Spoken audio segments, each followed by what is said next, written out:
Not that the second half of the schedule, guys, has been known for public consumption for quite some time. But immediately when it was released, with the Sixers not having played the Milwaukee Bucks in the first half of the season, that was the very first opponent I was looking for. When, how many times in the second half of the season. And the first matchup came on Wednesday at the Center. We obviously need to start there. Let's go around the room. Lauren, what did we think? Look, you would have loved to get a win if you're the Sixers in that game on Wednesday, but the Bucks were at full strength, if not nearly completely full strength. The Sixers were definitely not at full strength, and it took MVP level play from Giannis to get them over the hump against a Sixers team that was severely shorthanded without Joel Embiid. I think anytime you don't have Joel Embiid, you can use the words severely shorthanded.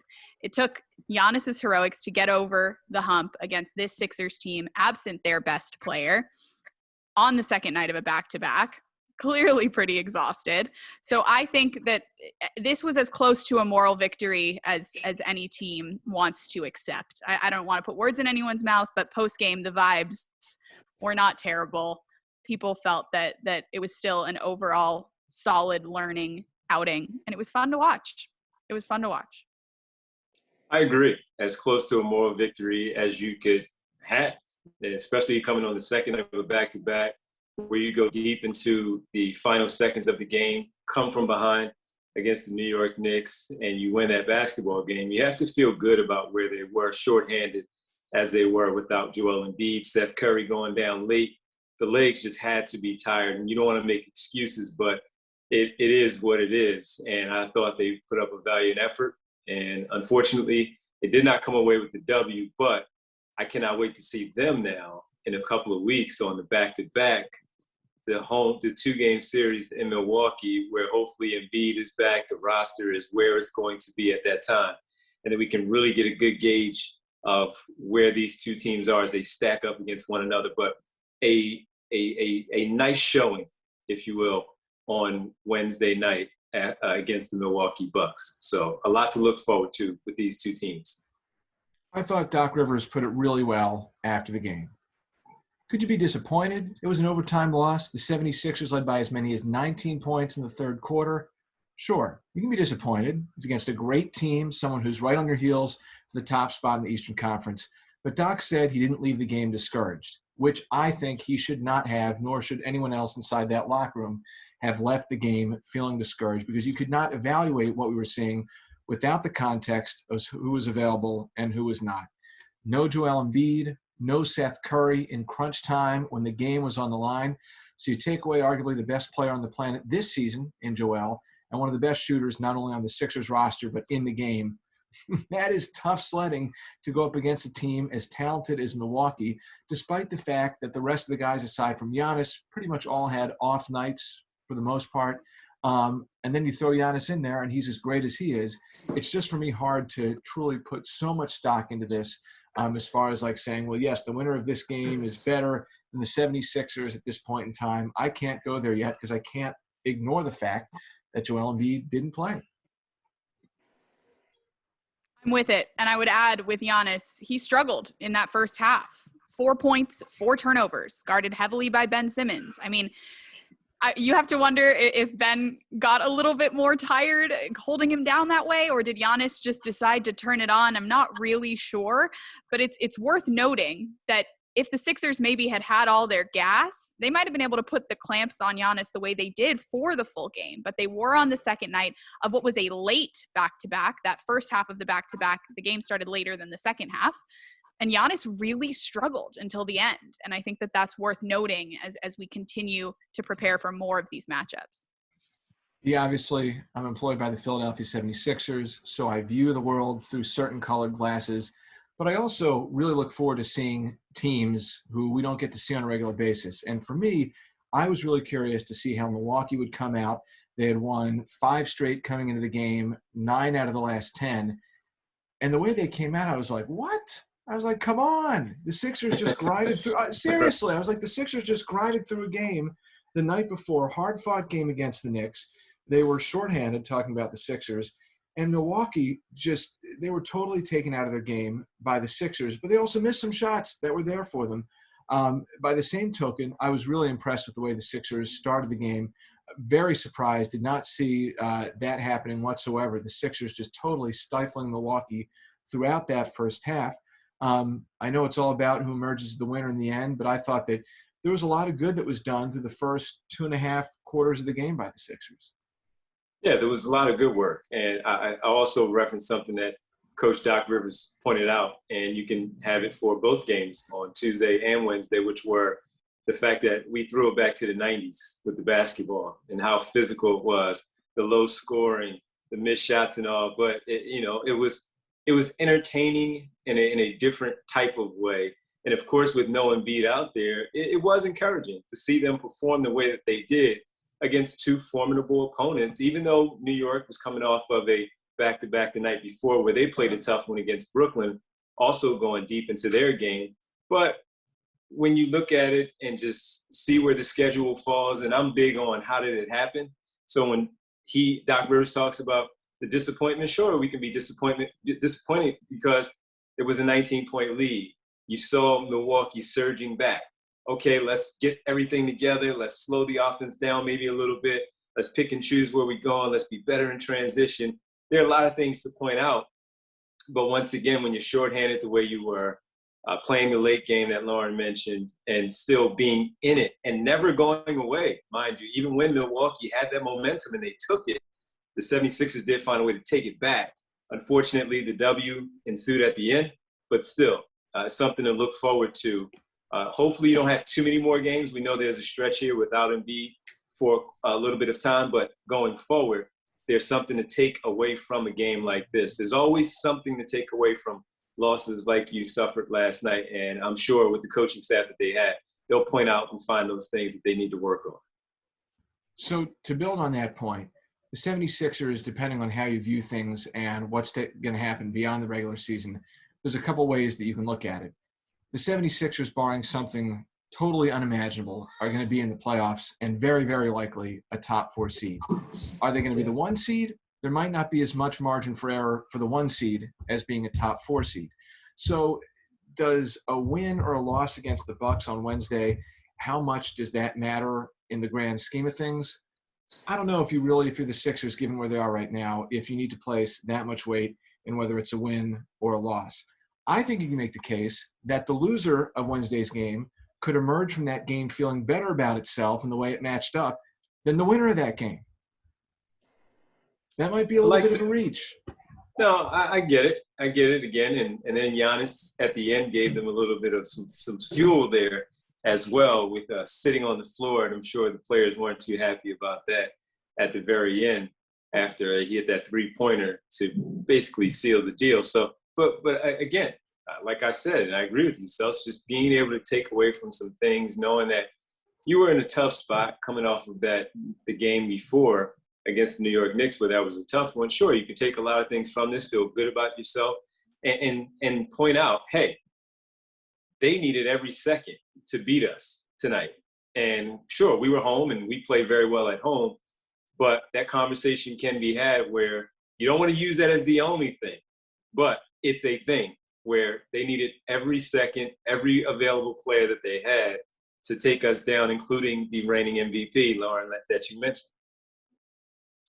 I would just add that this is a team that's consistently found ways to compete, regardless of the opponent, regardless of the deficit, regardless of an advantage sometimes.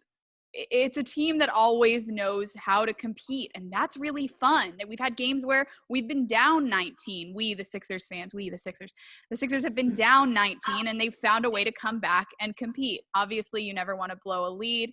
Wednesday's lead ended up getting eaten up. But I've been really encouraged by, regardless of the opponent, regardless of which Sixers are available, let's go back to the 7 Sixers, the small Sixers. This is a group that finds ways to compete on a nightly basis, independent of opponent, independent of availability, and I think that that's something really special.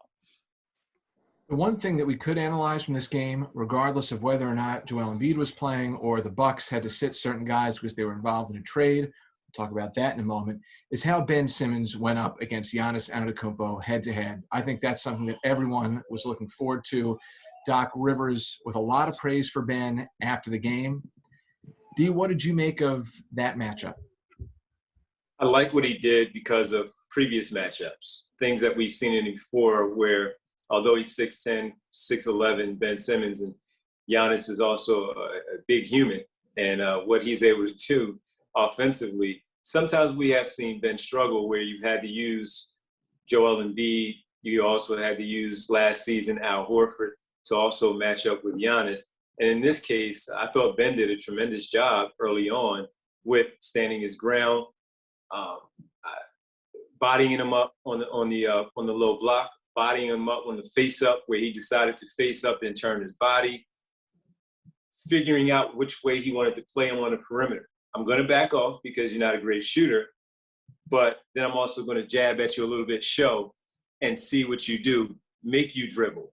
And when you do dribble, now you're a little thrown off, and I have to make a decision. So I really like the overall game plan of what he did. There was no need for Giannis to go with the too little thing that he likes to do famously against Ben.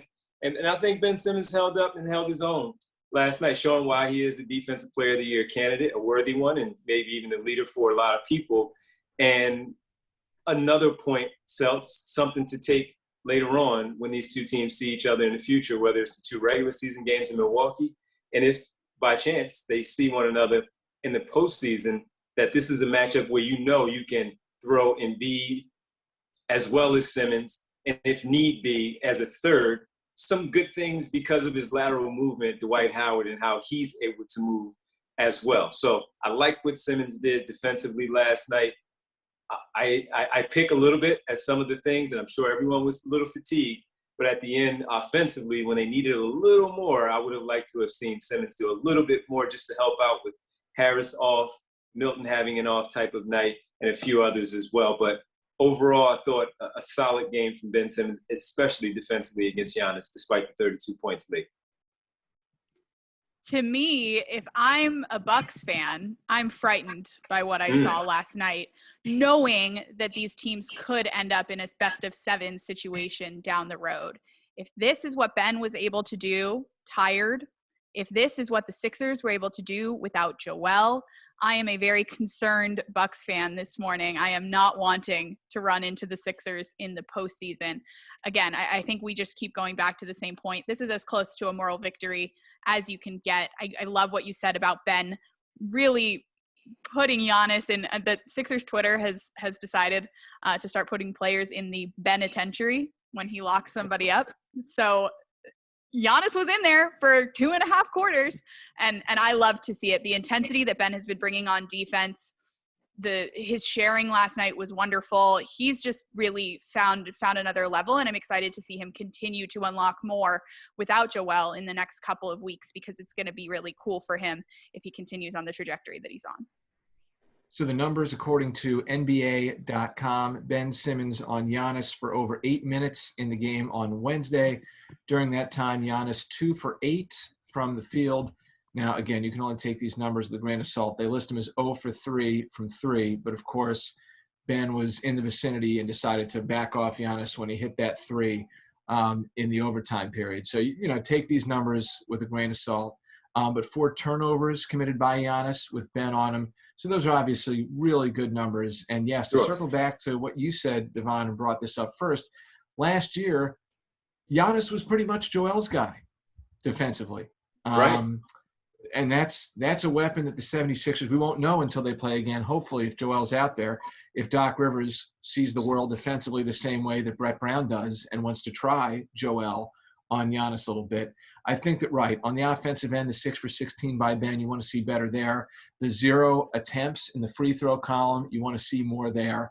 The 7 turnovers, you'd like that cleaned up. But I think for me, I'm ultimately going to feel like, based on what I've seen this season, I'm going to have faith that Ben can do that and do a little bit more on the offensive end the next time around. If he doesn't then maybe I step back and reevaluate them. I'm looking at this. But I think for me, going into that game on Wednesday, what I wanted to see was, how does Ben hold his ground? Does he against Giannis? And I think that, can we all agree he acquitted himself pretty well? Yep. Just be a yes or no answer. Absolutely. Mm-hmm. Jinx. I would concur. All right. So as we take a look at the next step of this, as far as these two teams, we've talked about Ben and Giannis. Before we move on and put this game to rest, any other thoughts about how these two teams compare, contrast? I think at least the one thing I'll say is I feel like the Sixers are better suited to match up with Milwaukee this year with their personnel than they were last year. But we know that Milwaukee has already tweaked. That was happening during the game on Wednesday, and we have to see whether or not the 76ers have any moves in them. Agreed. I think that this year's Sixers team matches up better than last year's Sixers team did with these Milwaukee Bucks. Of course, these Milwaukee Bucks, now different, as you said, Seltz.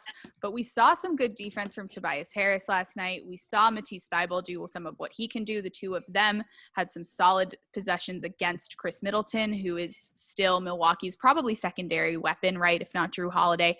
So cool to see that the Sixers defenders, multiple Sixers defenders, can do good work on a fewer amount of Milwaukee players, right? There are more good Sixers defenders than there are good Milwaukee offensive players. And again, that's part of why I'm afraid of running into the Sixers down the road if I'm a Bucks fan. Yeah, that's a great point as well. The matchups, I do like the Sixers a little more this season. The growth of Matisse Thybulle defensively, understanding that if it is going to be a Giannis, Middleton, Holiday type of game where those are your three offensive players that you have to worry about, I feel very comfortable with Simmons, Thybulle, and Embiid, especially down the stretch, and doing the work that you need to. Because I think that when it's all said and done, when they're playing, all of the games are going to come down to the wire, in my opinion, because that's how closely matched they are. And that's just how it's going to be. So if you are available to throw those three out, and we'll see how things play out over the next week, as you talked about, Self, now less than a week at the deadline, that we will see where things are with these two teams. But I do think they match up much better. An improved Joel Embiid, as good as we have seen him before, better now. Simmons as well, and Thybulle also. So I do like where they are.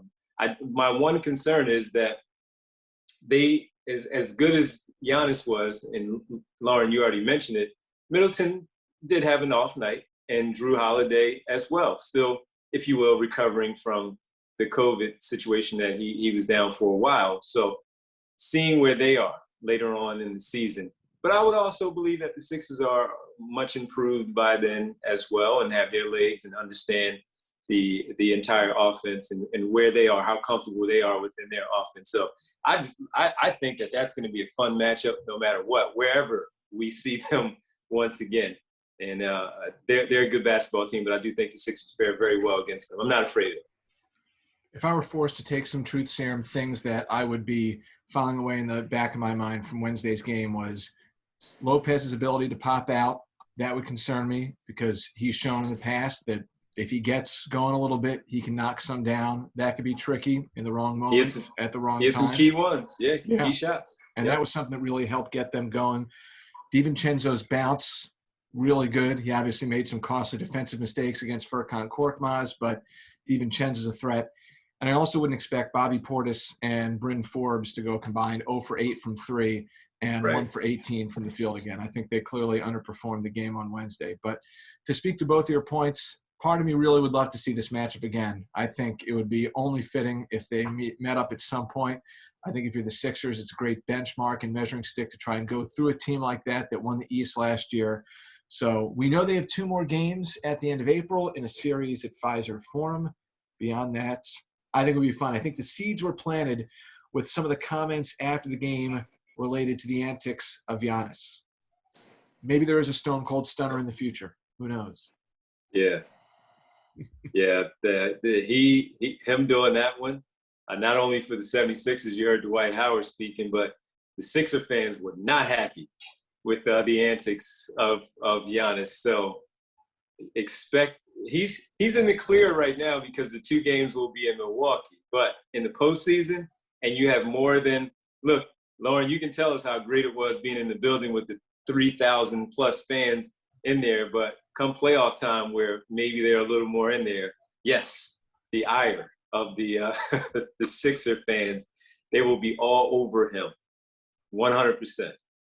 I'm with it, and I love that the Sixers left that game excited for their next matchup with this team. I think it was very clear that there were some unfinished business vibes among the group as they headed home last night. So I'm looking forward to this next series, of course, with the Bucks, but potentially another series, a longer series after that. And it seems like these Sixers players are looking forward to it as well. And for Joel Embiid to be in the building last night and to be watching on, I mean, he was just thirsting to get into that game. It had to be really hard for him to watch, knowing that the Sixers were so close, knowing that they actually only needed a little bit more. Joel Embiid brings a lot more. So again, I like the Sixers' chances as they move forward and face this team again.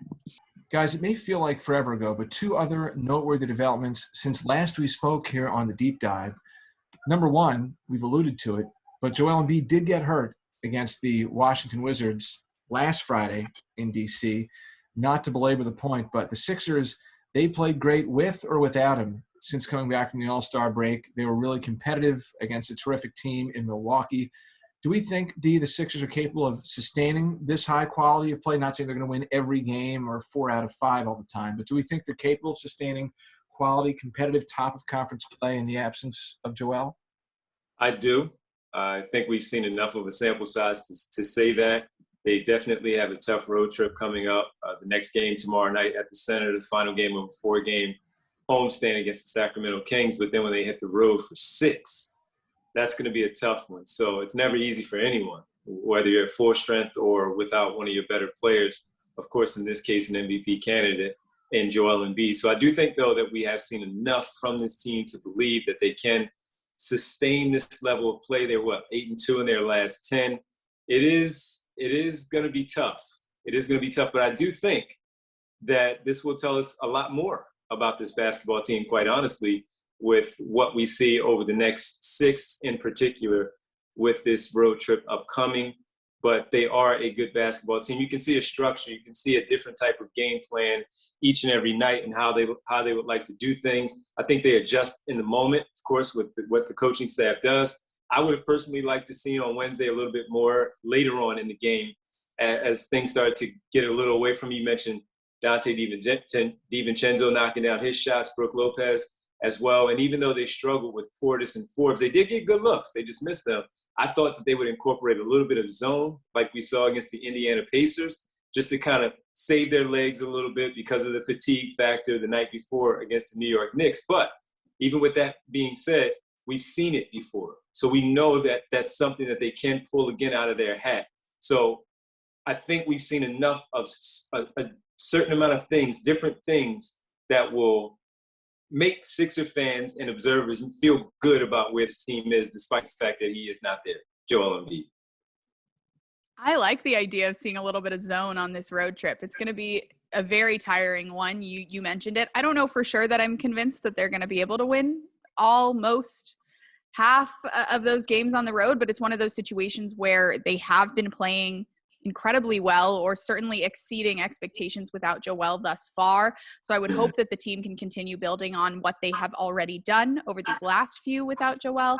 I don't see them not hanging around in any of the games on this road trip, but I'm willing to give them grace for sure if they drop any or a few of them because of how challenging it is to play on the road against elite teams without your elite MVP level player. And again, though, how did it happen? If you lose a game, okay, that's fine.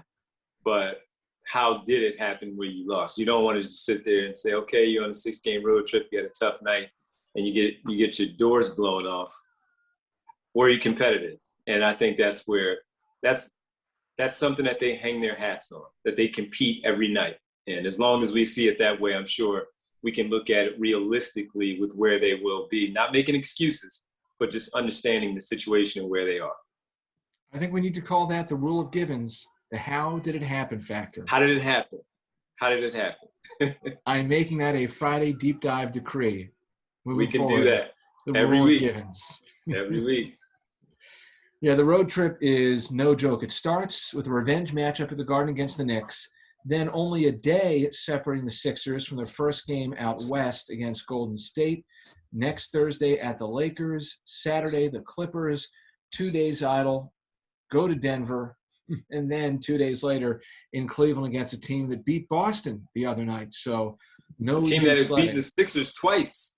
I was not going to mention that, but you are not incorrect. I did. That is a true statement. Yes. So the Sixers certainly have a tough road trip cut out for them. Very last thing I want to bring up with you guys, I think we have to acknowledge talking about declarations and proclamations, the Tobias Harris exultation on the court after the big basket against the New York Knicks. Whoa. I'm an all-star. I loved it. And I'm going to go out on a limb and say, might be the best thing that Tobias did not go to the All-Star game. He is mean Tobias. And I know Devon likes aggressive Ben. I like mean bounty ball Tobias. Lauren, you got this one. I loved everything about that moment. We know Tobias is a generally mild-mannered, even-keeled, steady type of guy. And to see just a little bit of spice, a little bit of attitude is really refreshing and welcome. He was mad, but in a good way. It was really cool to see. I've never seen him be that demonstrative. And I was sitting on this side of the arena where he was yelling towards me. And I felt a little like, oh, okay, what did I do? And it was really cool. I was happy for him. I have been happy for him all season long. We say it a lot, but I really do hope that his first All-Star bid is his second All-Star season next year. Like Doc Rivers said, if Doc Rivers thinks it can happen, I certainly think it can happen.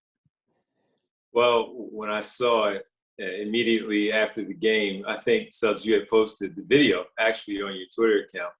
And I was just basically, okay, Tobias talking that talk. And he had every right to, because he hit some big baskets in the clutch. He had, the 4 points that they needed to separate themselves, timeout in New York, after the big bucket that he made, Tobias Harris. And in that moment, something like that, I've never felt that in an NBA game, but I'm sure it warranted, that feeling. And of course, if Thibodeau was one of those coaches that, well, he's an Eastern Conference coach, he didn't vote him in, that he's pointing the finger at Thibodeau, he's talking to him, not directly, indirectly, but he's talking to him, and I'm okay with that. If he carries that to each game where they play against these teams like that, then I'm fine with it. If that's going to be his motivation and it leads to the Sixers having success, I'm good with it. As long as it's not forced and it's genuine and it comes out naturally, I like it. There was something personal in there, too, with Julius Randle. How could there not be? I mean, Tobias's teammates following the game didn't explicitly call Julius Randle out, but the suggestion was made that if Tobias was playing on a lesser team and he was the number one option, he would certainly be putting up the same type of numbers that Julius Randle is putting up. And Julius Randle was chosen as a replacement athlete for this All-Star game, and Tobias Harris was not. And I think there's no way that that's not a little bit personal. Tobias certainly looked like the better player in that game. In my opinion, has looked like the better player all season long. And in my opinion, would be putting up better numbers if he was the best player on the New York Knicks. But he's one of the best players on the 76ers, a better team. And that could have been the reason why he didn't get an All-Star bid. I get it. I get being spicy in that situation. We shall see. Will they do it again on Sunday? That's going to be a good one, because now he's home, and the Sixers have defeated them two times so far this season. The tough part about the All-Star thing, before we go, is, like Doc Rivers, he said it very well post-game. Everyone deserved to be there. Julius Randle deserved to be there. So I like the fact that Tobias is pointing fingers at the guys that made it over him. So when they play the Pacers again with Domantas Sabonis, especially as an injury replacement, and they already played the Chicago Bulls with Zach LaVine. Ben Simmons did a tremendous job on him defensively. I can't wait. I like angry Tobias. I like this. Keep bringing it, angry Tobias. Go at them all. I'm all for it. All for it. Hey, listen, if you're listening to this podcast, you can't obviously see this. If you're watching on YouTube on the 76ers channel, you can see this. All three of us are wearing hoodies as we tape this episode. But Devon, he's rocking the Franklin. I got the Franklin. Look at that. My friend, when I found out that my friend had T-shirts, I made it very clear that my friend had T-shirts and made it known on Twitter. And he took care of me. So Everybody, go check it out. Go get yourself one. Nice dry fit. Fits good. Look at that. Look at Love that. that. Signed and everything. Look at that. So go ahead and get your Franklin t-shirt. I have it on great authority that Franklin is a big Devon Givens fan, on the highest of canine authority. The feeling is mutual. Good stuff. Guys, always a pleasure. Thank you. Always. Thank you. See you guys.